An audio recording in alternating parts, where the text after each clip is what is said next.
And good afternoon, everybody. I'm Denise White. A developing story first up on Fox today. Federal authorities tell us a massive attack on Tampa has been busted up. We're talking about bombs and guns.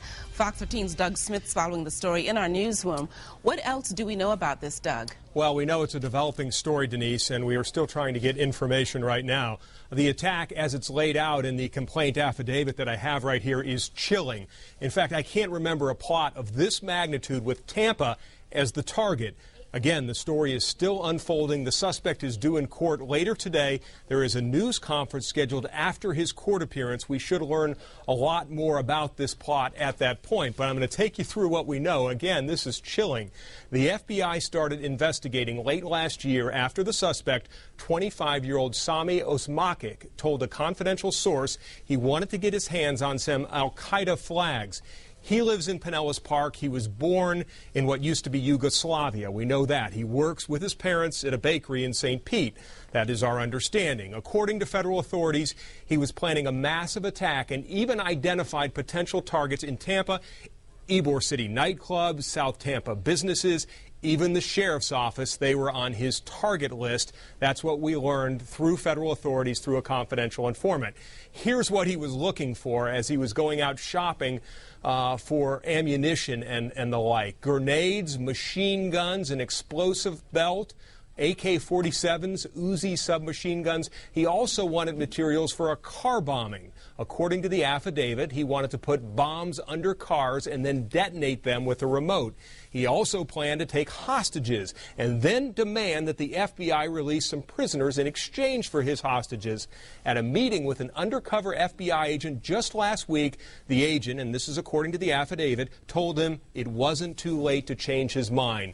The 25-year-old said, quote, "We all have to die, so why not die the Islamic way?"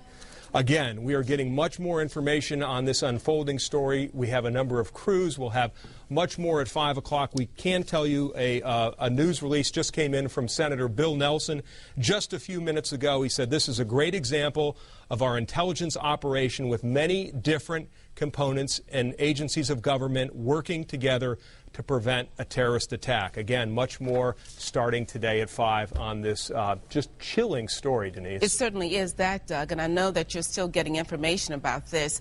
How did we find out? How did authorities find out about this guy? It all started with a confidential informant in September of 2011. He wanted to buy some al-Qaeda flags. That got everybody's radar up.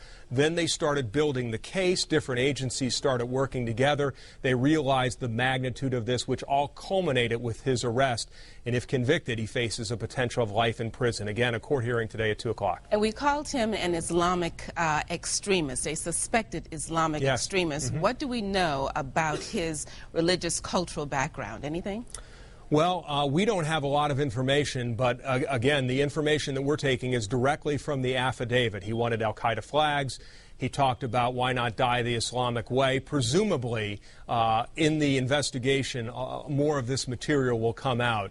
Senator Nelson again said that it was a terrorist attack, so presumably he's privy to more of that information as well. So I think that those details will come out in court, but I think it's pretty fair to say that that is an accurate description at this point. Of course, a full report coming up later on today at 5 o'clock. Doug Smith, thank you very much. Okay.